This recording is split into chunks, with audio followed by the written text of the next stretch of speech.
Moja ya sababu kubwa ya makampuni na mataasisi mbalimbali duniani kumchagua msanii awe brand ambassador au influencer wao ni lazima awe na good personal brand image.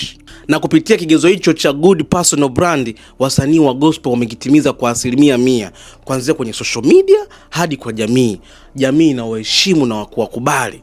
Sasa mimi najiuliza, kwa nini hawa gospel artists wa Tanzania hawapati brand deals kubwa na ili hali wana good personal brand kuanzia kwa jamii hadi kwenye social media? Means kwamba wana followers wengi, wana engagement rate ya kutosha, wana influencing power kubwa. Na ukiangalia nchi nyingine za Afrika zinawapa fursa wasanii wao wa gospel.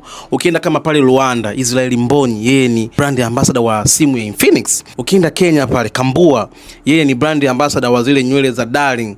Ukienda kule Nigeria, Samia Oposo ni marehemu sasa hivi, yeye ndo alikuwa mmoja ya mainfluencer wa kwanza wa kampuni ya GLO. Na ukizungumzia kampuni ya GLO, ni moja kampuni kubwa ya mawasiliano nchini Nigeria, na huyu jamaa Oposo alikuwa ndo mmoja wa influencers wa mwanzoni kabisa, naye alikuwa ni gospel artist.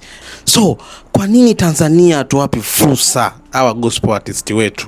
Nikaja nikagundua kwamba makampuni mengi yanasita kufanya kazi na wasanii wa gospel kwa sababu kwanza, brand risk management; pili, target audience alignment. Eti maana yao kwamba wanaogopa brand zao zisije zikaingia kwenye shida wakagawa mashabiki kwa sababu ya udini. Mimi nakataa.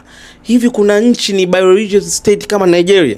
Yani nchi ambayo ni ya udini wa dini mbili zenye ushindani mkubwa. Nigeria inakadiriwa takriban 50% hadi 53% ni Waislamu, na 45% hadi 48% ni Wakristo, na 1% hadi 2% iliyobaki ni ya dini za asili. Ila utawakuta wakina Moses Breeze hao wana brand deals kubwa kwenye makampuni ya real estate huko Nigeria. So mimi nilikuwa naomba makampuni, mataasisi, wafanyabiashara tuwaamini hawa gospel artists, tuwape endorsement. Wana influencing power kubwa sana ya kupush product kwa namna moja au nyingine. Lakini pia nyinyi wasanii wa gospel pamoja na wanakwaya hamna brand position nzuri. Posti zenu za kwenye social media zisiwe tu za lugha za kiroho. Sometimes kuweni flexible, onekana binadamu wa kawaida.